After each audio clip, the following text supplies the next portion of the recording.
Welcome everyone to the 5th episode of our Innovation Circle series. Now, before we start, some of you watching this recording may notice that this episode is a little bit different. This is because last time we unfortunately faced some technical issues and we're not able to recover the recording. But as we say in German, Glück im Unglück, which is loosely translated to, having luck within an unlucky situation, or put differently, the silver lining, is that we get to sit together with this lovely group of people and once again discuss this very interesting and relevant topic for ETIN. And at this point, I'd also very much like to thank Lina and Jakob for your cooperation and support, and also to our dear colleague Ralph, who's agreed to moderate the session again. So thank you very much for taking the time. And without further ado, I'm happy to introduce this episode. So as many of you know, we have a dedicated work theme under ETIN that focuses on ecosystem development for transformation. And we're now happy to announce that we're developing a new work stream under this topic, which will look at the potential of public procurement in spurring transformative change. So I'll leave it at that and hand over to Ralph. Thank you very much, Manuela. And again, thank you very much, Lina and Jakob, for recreating the very positive experience that we had during the live podcast. So, innovation enhancing procurement. I'm thrilled to have you both here, Lina and Jakob from Sweden, both with tons of hands-on experience in incubation and acceleration, but also in policy advice in public-private cooperation, and in particular also on the topic that we are discussing here today. So let's start with a figure. General government procurement expenditures are equivalent to close to 50% of GDP on average in the UNECE region. So the government sector plays a huge role, not just as a creator and arbiter of rules, but also as a provider of public goods and services. So it follows that when we talk about transformation towards sustainability, we should not only focus on the transformation of the private sector, we also need to talk about the transformation of the government sector. And if we talk about the role of innovation in bringing about this transformation, again, we cannot just focus on transformative innovation in the private sector, in the business sector, we also need to talk about transformative innovation in the government sector. So this is the first reason why we are interested in innovation enhancing procurement. It gives governments a way to procure innovative solutions that help them meet the challenge of transforming their own operations and making them sustainable. But there is a second reason as well why we're interested in innovation enhancing public procurement, and this is the potential to stimulate wider demand for innovative solutions. In our interactions with innovators from throughout the UNECE region, we often hear that they see a lack of demand as a key obstacle and even a disincentive to engage and to invest in innovation. Now, public procurement spending typically exceeds the equivalent of 10% of GDP in the UNECE region.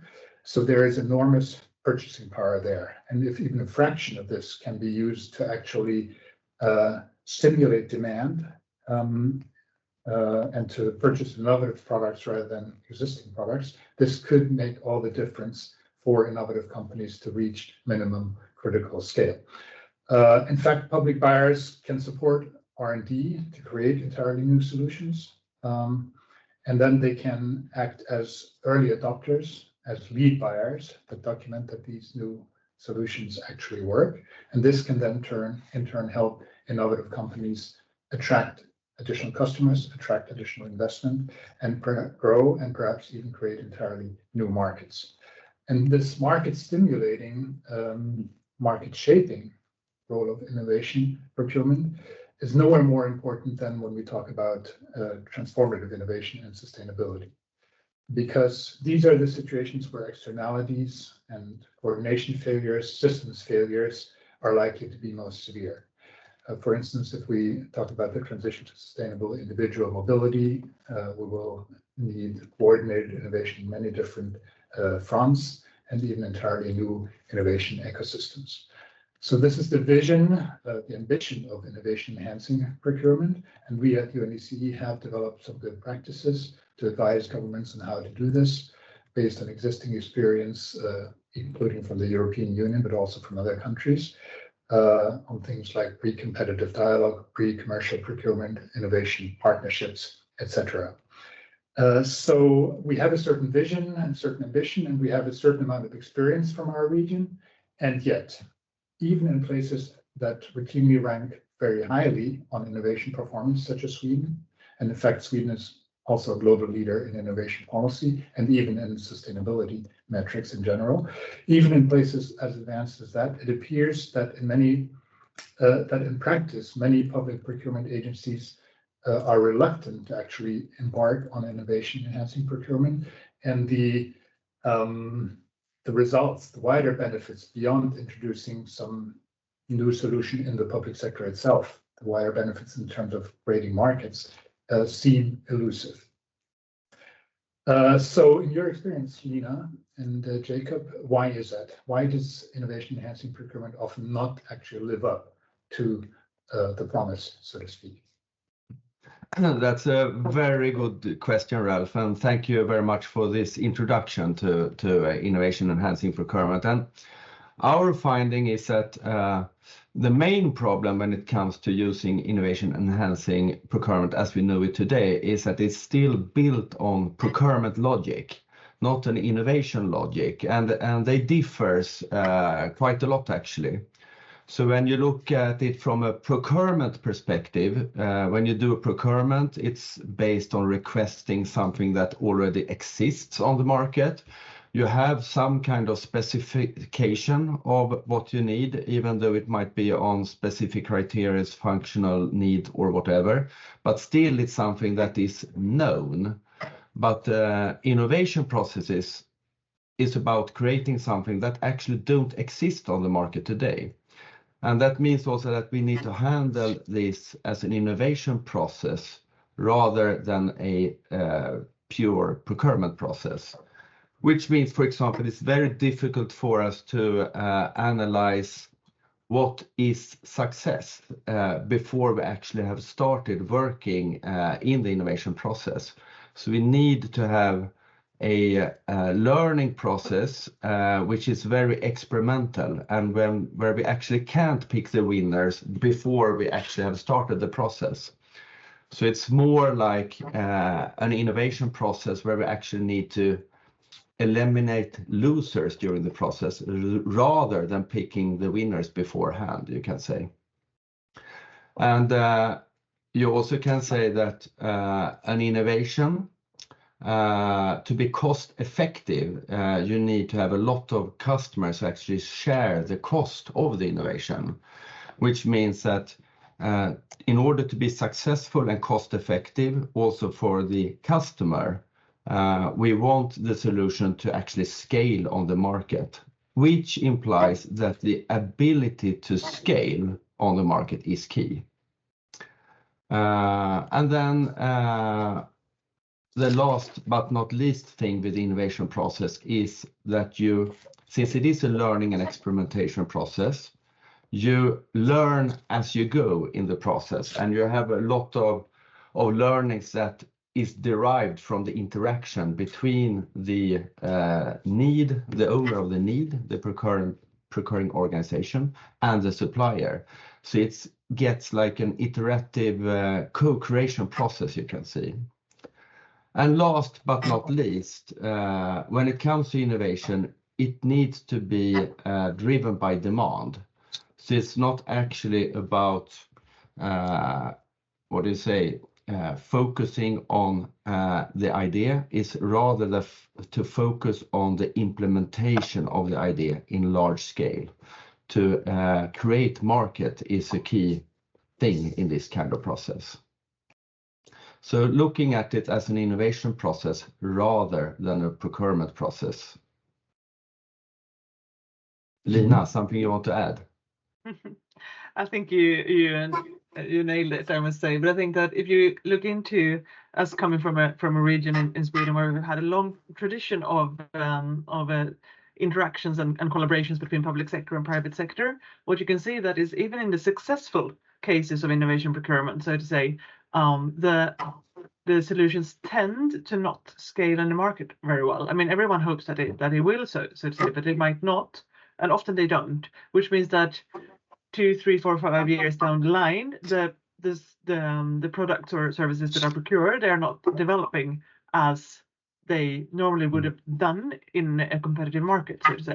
So that, I would say, if I'm going to point out one specific reason why this isn't used more, I would say that this leads to it often not being a cost-efficient process for the public buyer or the companies, because the scalability aspect is actually key for the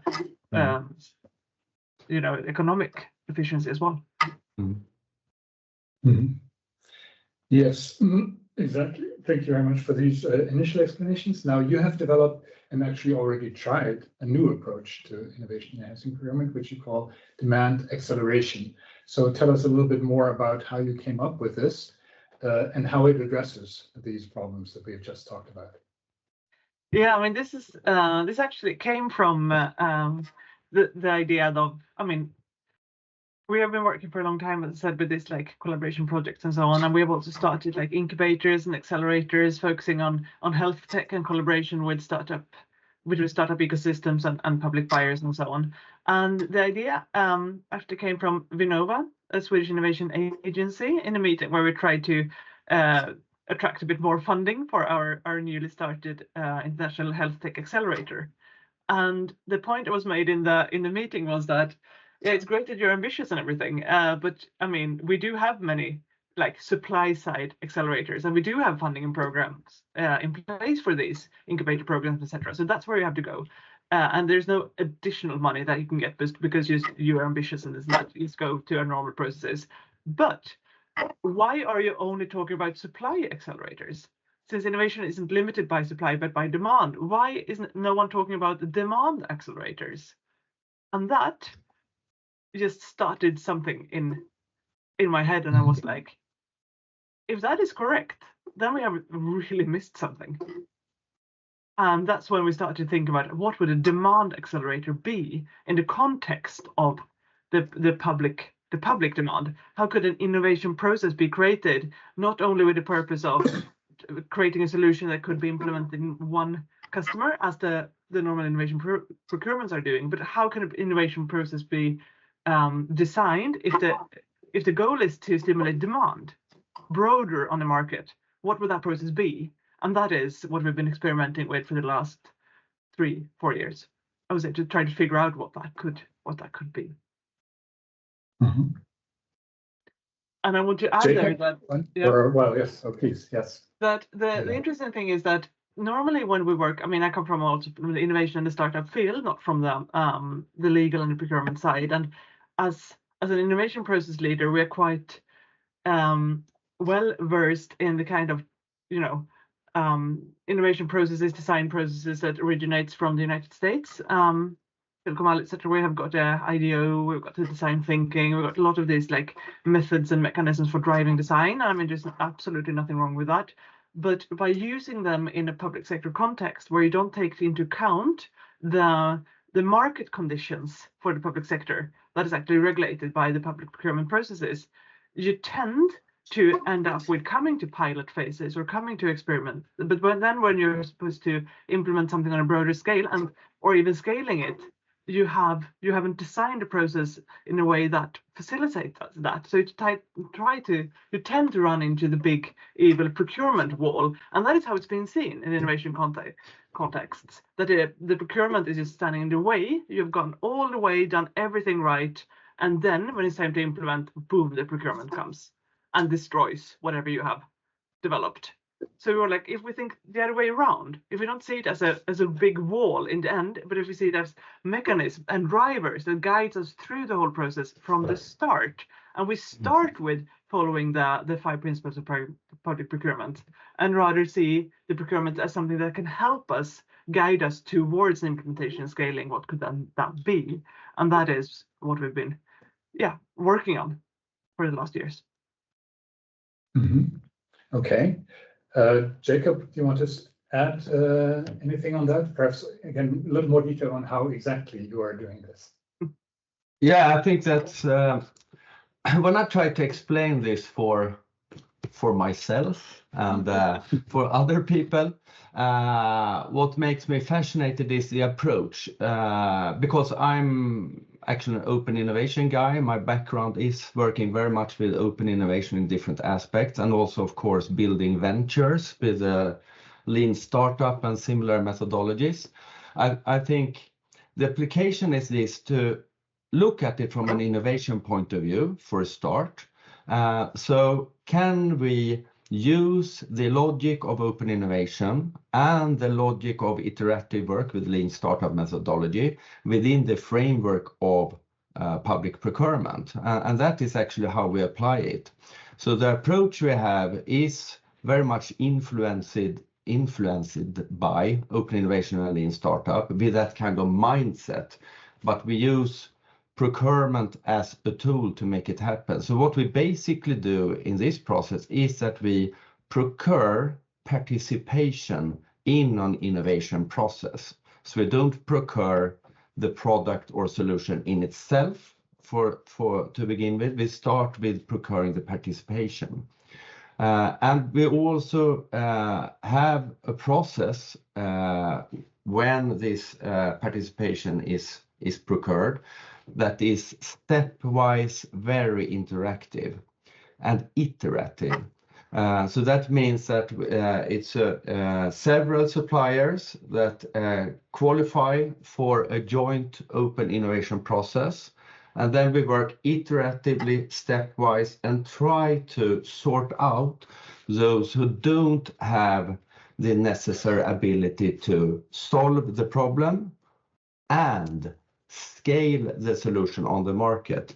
So we basically are looking both for someone who can solve the actual problem for the procuring organization, but also have the ability to scale on a broader market. So that means that in this process, when it comes to criteria, for example, we have built in business development related criteria that are aimed to stimulate development of the business development capabilities at the supplier level, but also sort out those who for some reason don't have the ability to scale. For example, we clearly see that if you have a pure consulting company that you have in this kind of process, they very seldom nor have the will or the ability to scale because they are not product oriented. So that means, for example, that we are strongly looking for companies who have a strong will to scale, to productify the solution and scale on the market. That also means, for example, that the intellectual property rights it's a necessity to let them belong to the supplier in this process, because it is the intellectual property that then ought to be scaled on a broader market with multiple of new users within the same public sphere, so to speak. But this iterative way of working also makes, there is another effect of it that is very beneficial, and that is that the purchasing organization need to be highly involved in this process, which means that they are getting their understanding of what their need actually means in practice and how it could be developed together with the supplier, makes them also very, very much aware of how they need to adapt their organization to embrace this solution and to make it used in practice. So that means that the demand acceleration process, if you look at it as a process, have both a business development component, but also an organizational development component for the purchasing part. So it is this kind of co-creative aspect of the process that is the core, I would like to say. Mm-hmm. You mentioned that it's inspired by open innovation, and I remember when we looked into this a while ago, one of the issues we came across was this not developed here syndrome, and which we were looking at obviously in the business sector at that point, but the issue that one of the obstacles to opening up the innovation process, bringing in other innovators, maybe even using something that has been developed elsewhere, is often the mindset where people say, if it's not developed here, we don't trust it, or it doesn't work for us. It has to be done for us specifically as a bespoke solution. So in your approach, when you try to bring in, as you just said, the clients, maybe you try to bring in several procurement agencies to work on a shared problem. How do you overcome this syndrome, this not invented here syndrome, this tendency to try to have something that's bespoke for one and then doesn't work for others, it doesn't scale? I think that goes two ways. First, you have this, okay, this is not invented here, we need something that's adapted for us. I mean, and the other thing is, if something is adapted for us, it's not relevant if it spreads to others, because this is our thing. So it goes both ways. Yeah. So I mean, if you start with first addressing the initial buyer, so to say, you need to set that mindset straight away, that just so they understand that if they buy something that is specially made for them and is not interesting for anyone else, they will have to bear the whole cost, the full cost of the development, the hosting, the further development, or whatever kind of cost that there may be, because no one else is going to chip in. And if they know that and accept that, that's what they should procure, and the market solution is not their thing. But if they want to explore different aspects of that, we can work with them. And the other, and by starting to adopt that kind of mindset, that maybe, there are things on the market that are developed somewhere else, but that could be interesting for us. I mean, that's just a great start for starting exploring. And what we do is that instead of following this normal design logic, where you start with a more introspective needs analysis, like we need to find our own needs, don't jump to solutions. We all know that terminology, the needs are in center. Of course they are, but what we can do is we can get an inspiration straight away. We don't need to start with a long design inspired needs analysis process. We can start with opening our doors and our gates and saying, we think we're interested in something like this. We think we have this kind of need. What is out there that maybe already can solve the need, or maybe can just spark an idea of what we need that we haven't even thought about? So that you integrate the needs analysis in the whole process, and that's a very key cornerstone. So we normally very early in the process go out in an actual RFI, meaning that we do the kind of design collaboration process, but we do it as a market dialogue within the framework of public procurement. So you can continue and start procuring the work if you see that it's promising. And I think that is one approach. And the other approach is that instead of saying that you build, like if you want to scale something to more customers and you build consortia, that's a normal way of doing it. You have 8 municipalities and procure something together. But that's not a market logic per se. That, I mean, the interesting thing is, can the idea, the product scale beyond the initial buyers? Doesn't matter if they're 1 or 100. And by doing that, you can, instead of going into contractual collaborations, you can rather open up for followers to follow what you're doing, because that can spark ideas, both that they might need what's actually coming out of it, or they want something different that they want to procure on their side. And the third thing that you then in practice everything boils down to is that if the first client says, for example, we want red buttons, that's important for us. But it turns out that you have 10, 15 follower municipalities that are interested. The companies are in contact with them as well, because they are trying to shape the market. And all those 15 say red buttons would never work. Green is the thing. Then the first customer needs to decide, because it's not their product. It's actually the company's product. Should we really opt for saying we need the red ones? They might have to pay specifically for that service. Or is it like, maybe green could work? Maybe it's more cost efficient to do only the green ones if that's what's supposed to scale. So it's a constant interaction between the customer, the suppliers that are in the process, and the potential customers of the suppliers on the other side. So that is one way to kind of unlock these mechanisms. Excellent. And I think maybe we'll come back to that point a little bit later on. But let me move to the next question. You have already implied your methodology successfully. So what are some of the lessons that you have learned, and how are you going to evolve your methodology further? That's also a very good question. And first of all, I must say, also in addition to the last question, that policy really comes into play here, because to be able to drive transformation, it's important, of course, that we have a direction, but also the directionality must be applied on many. So that means that one lesson is that without a clear direction, it's very, very difficult to get, let's say, collective actions in the same direction and really create transformation. So our finding here is that even though you might have it a bit difficult to see transformation based on one single procurement, when you do multiple set of procurements and everything is pointing in the same direction, and it's also solutions that really are scaling on the market, then that's when you get the transformational power of this way of working, so to speak. And let's also add that one learning is that, of course, that demand acceleration is not the only solution, nor when it comes to procurement or when it comes to policy practice, so to speak. But it's one important tool in the toolbox when it comes to driving innovation.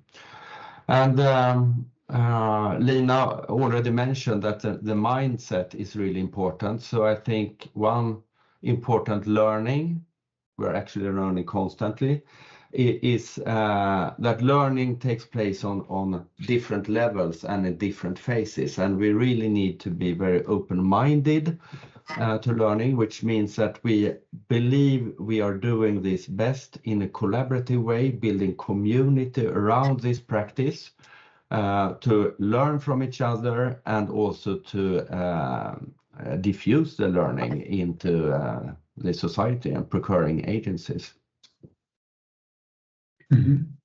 I would like to add to that perspective as well. That's something that's been very clear now when we have both successfully implemented the methodology, but we're also trying to scale it with that this mindset shift that Jakob is talking about. It's here we start touching on like second order learning quite easily, because you realize that it's not only to teach as you know, set of actions or logic or you know, workflow or something. It's you need to start moving into the underlying beliefs on why you do things the way you do. And those are quite different if you come from a startup perspective or if you come from a procurement perspective. You have different underlying beliefs. Or if you're an design oriented innovation process leader, you have fairly different underlying beliefs that you know, affect why you think that things should be done in a certain way. And you need to question all these. You need to bring them up, and you need to question them, and you need to do that, you know, collaboratively in a you know, cross competence learning network in order to try to unlock the ways moving forward. And I think that is extremely important. And one thing I'm going to bring up there as an example is the attitude to risk. When you come from a startup or investment logic, you might want to address risk by investing in several different projects. If you're an investor, for example, and you hope that one or two take off, but you don't know beforehand which one, which means that you don't start with a Series A straight away, right? You do, you know, you start a little bit, you see what can the company do with this money that I give them. Is it enough for me to see that they have potential? I can give them a little bit more. Anytime, you know, should I stop? Have you shown traction? Is any more on board? Have you got clients? And once you step by step see the traction happens, the potential growing, then you are ready to invest more, right? That is a very normal, I mean, a very natural logic for someone that comes from that side. But a risk, you know, managing risk when it comes from a procurement side, it's more like the more, you know, the more specific we can be in our requirements, the better we manage the risk, because then we avoid the risk that things happen differently than what we thought. And if you know if it's a quite fairly stable and predictable context, that's a great thing. That's the same as when you build a machine. If you make the blueprint detailed and well thought out enough, the machine will produce the result that we want. But of course, if you're in an unpredictable and complex environment, all that work that you put into writing the perfect blueprint might not lead to the result that you want, because different factors are coming in all the time. And if you see an innovation process and a co-creative innovation process things are going to emerge that you haven't planned for, and that's might be where the magic is and where the gold is. Which means that this kind of detailed approach of analysis and planning to control risk might not be the best idea. But in order to even get to that discussion, it's a process. It doesn't help just like having a training or giving someone a book. You need to work together and you need to question, why do we think we should arrange the meeting this way? Why do we think we should wait and do 6 months in analysis before we start an RFI? What is that based on? And that's and work with that and do that. That is, I think, is extremely interesting. And then you can see that the learnings and the transformations you see in people, that doesn't just affect the actual procurement they're in. It affects the way they relate to the work and affects also their methodologies and their ways of working in other aspects as well. And that's where we also get to one aspect of the transformation and the transformative experiments that we're doing. It's not just about the product. It's about changing the ideas of the underlying rules that affect our behavior in our role in public sector and innovation and procurement agencies. And very well said, Lina. And let me add, the view on risk is one perspective of it. Another thing that is very, very different in an innovation process is how you handle failure. Failure in an innovation process is actually a learning. So you don't actually talk about failure. You just get the hypothesis confirmed or non-confirmed, so to speak. So failure in an innovation process is just a part of the learning process. But of course, from a procurement perspective, failure is more or less similar to making a fault, which is a big no-no in a procurement process. So that's also an aspect of a mindset shift that is extremely important and need to be handled. So it's a lot of learnings to do among the actors in the process, actually, and it's very interesting. And of course, if you look at failure in the procurement process, if you fail, you write a requirement the wrong way, and then you might live with a lousy solution for 4 years. I mean, that failure could have an enormous consequence. So it's also about then designing the processes and the rules for how can we then not make initial failures having that effect, which brings us back to a step-by-step iterative approach where you don't decide beforehand the exact requirement. The exact requirements emerge during the process. When you know more, that's when you take the bigger risks. In the beginning, when you know the leads, you take the smallest risks. Yes, and I think these are excellent points, and we've also come across those in our own work at country level. I remember, for instance, when we were helping Georgia to change its procurement and to bring innovation into it, one of the main concerns was precisely risk-taking, failures, and how to handle that. There was concern that procurement agencies could be accused of corruption if they use criteria other than lowest cash cost. They were concerned that the more criteria you introduce in addition to that, the less transparent the process becomes.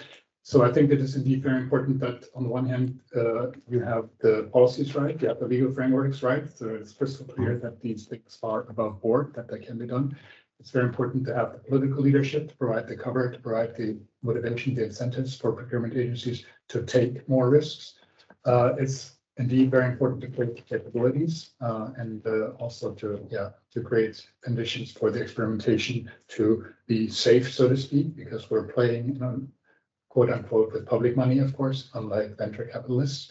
We don't have the opportunity to spread the risk as far as venture capitalists could. And I think one of the lessons is also that this type of procurement is not for all procurement. There is a lot of procurement where it's perfectly fine to just buy something off the shelf or a solution that exists, even though it may be new to the public sector. And the final point, perhaps, is that it's also context-based. The capabilities are very different across countries. So the work that is needed to bring this mindset shift about and to make it safe and transparent is different across countries. And that maybe brings us already to some of the next questions. And now I'm locked out of my notes. Let me just get back in. Yes. So, and actually, we've already started addressing this question, but the question is that you have already several use cases. like VR goggles, AI-driven citizen portals, solutions for environmental sustainability at the municipal level.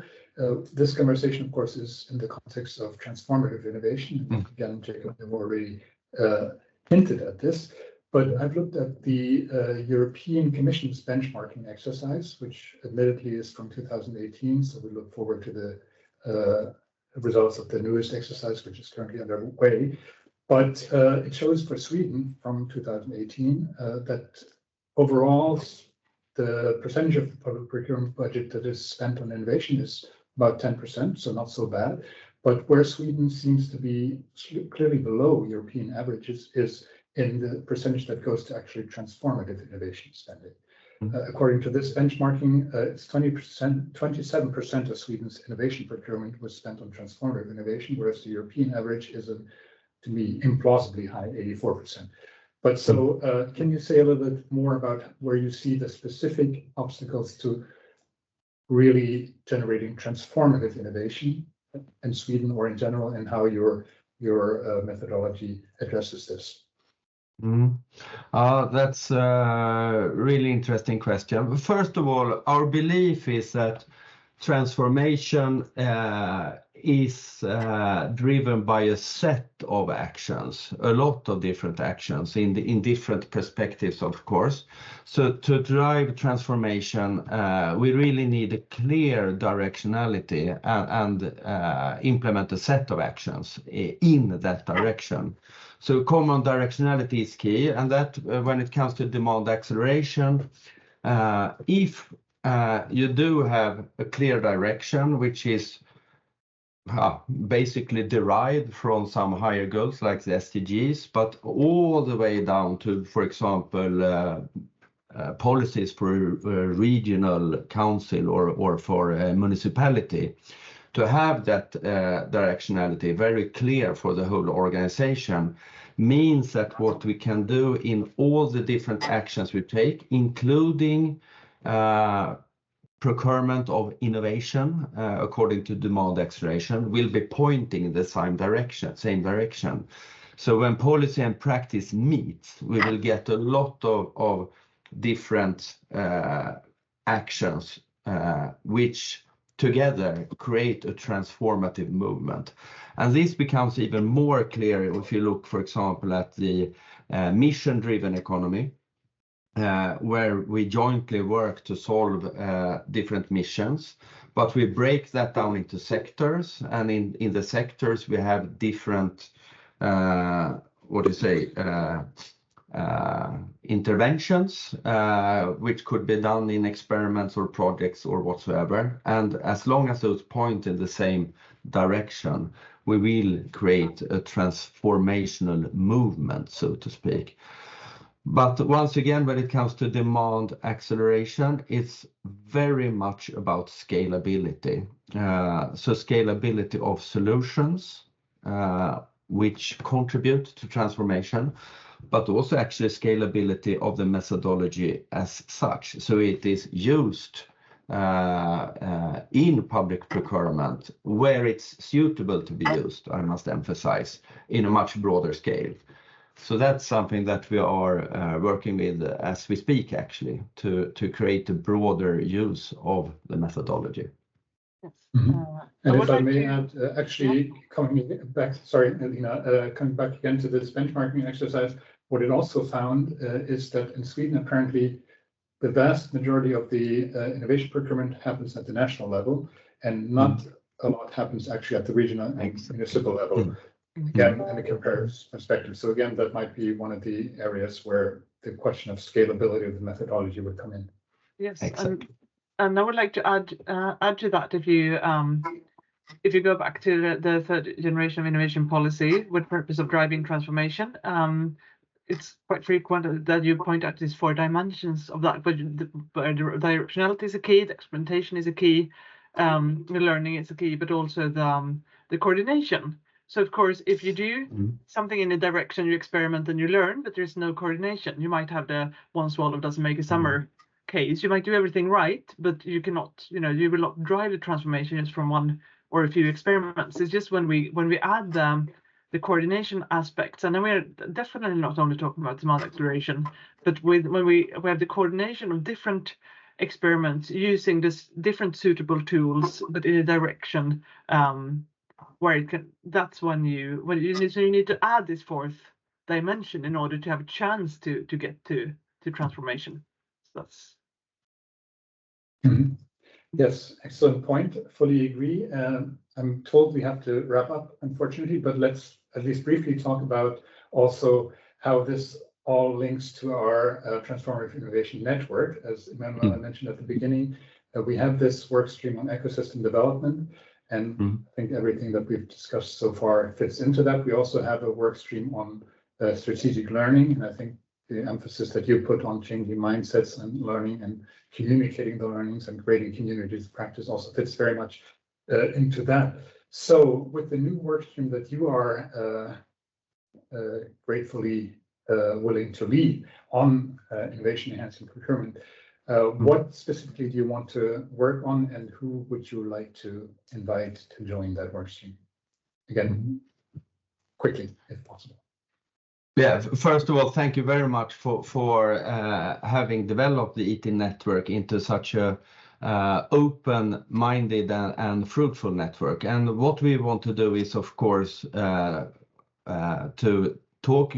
tell about demand acceleration as a methodology, but also to learn about other initiatives with the same aim to drive demand and accelerate demand. And also, as you mentioned earlier, to see what does a different local context look like, and what works and what does not work in different contexts. So we want to invite to a work stream where we explore the potential with innovation enhancing procurement with from the demand side, so to speak. Lina, you want to add something? No, but I just want to circle that in order to move this mindset further and really explore the potential of the innovation enhancing procurement, we cannot do that only a couple of people in Sweden. And I think it's brilliant that we have a possibilities of a network where we can work, lots of different kind of experts and roles that have been doing work and have been experimenting in different national contexts and bringing those learnings and experiences together and build on each other in each other's knowledge in order to explore this topic further. So that is very much what we aim to do in this work stream. Okay, and you would like to bring what kind of people to the network? Anyone that thinks like this sounds brilliant, I want to be a part of it, please. And basically our aim has always been to what do you say? Policy meets practice. So our aim is to have a kind of practical view of it, but from a policy perspective, because action is what will count if we should drive transformation forward.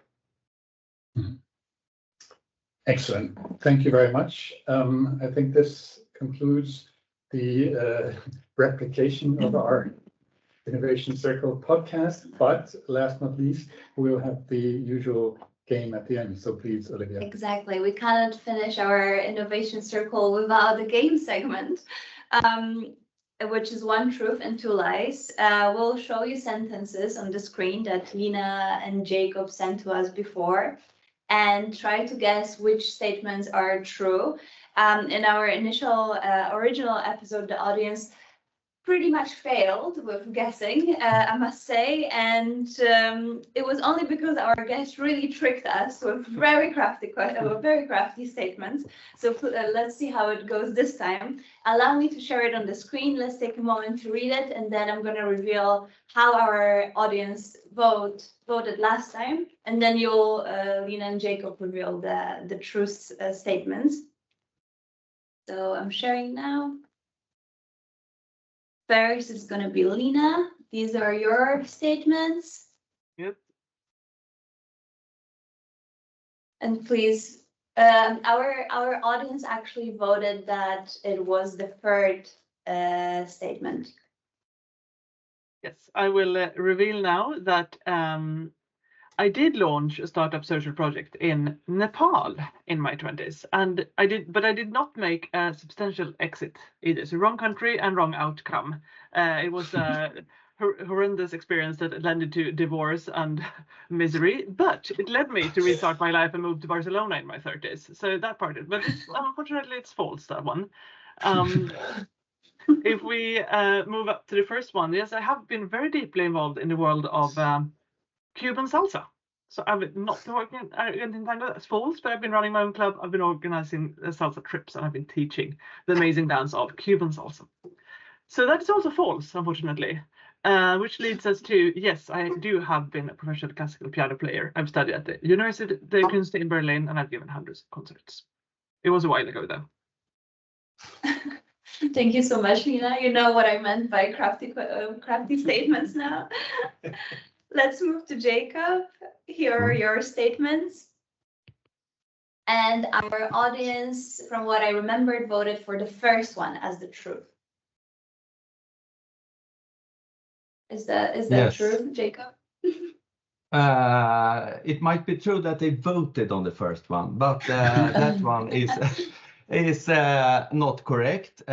It's true that I have done speed skiing, basically because I was very lousy on alpine skiing when making turns. So my thought is that it's easier to just go straight downward. I was actually a forerunner on a World Cup speed ski event in Sweden. And my personal record is 160 kilometers per hour, but the problem is that I failed miserably. So I actually crashed in the middle of the course and made 160 kilometers per hour on my butt, which was very annoying. And the peculiar thing is that when I was coming down after the finish, I was laying on my back. And I couldn't see anything because my helmet had turned 180 degrees. So the audience were screaming and thought that this guy, he is lost. But it was my helmet that had turned 180 degrees, not my head. But that's so that's not true. It's not true that I'm a guitarist in a punk rock band. I started as a bassist, got fired because I was too lousy, but I got contracted as a singer instead. So I'm a singer in a punk rock band, but we are just amateurs. So it's nothing special, but it's real fun. It is true actually that I actually won the Swedish championship in dinghy sailing together with my wife last summer. And that was kind of relationship experiment we did, because both me and my wife had competed a lot in our life in sailing, but been very afraid of creating a divorce in the same boat. But we decided to leave all the nagging on shore. And so when we sat in the boat, we said, let's do it together. And we actually won the Swedish championship. It was an experience above. It was very exceptional to do it with my wife. Something to remember. Oh, that's something to remember. Sure. Fantastic. Thank you so much, everyone. Thank you, Ralph. Thank you, Lina and Jakob. And see you hopefully in 2 weeks for our next episode of Innovation Circle, episode 6. So see you there. Thank you. See you. Thanks a lot. Bye.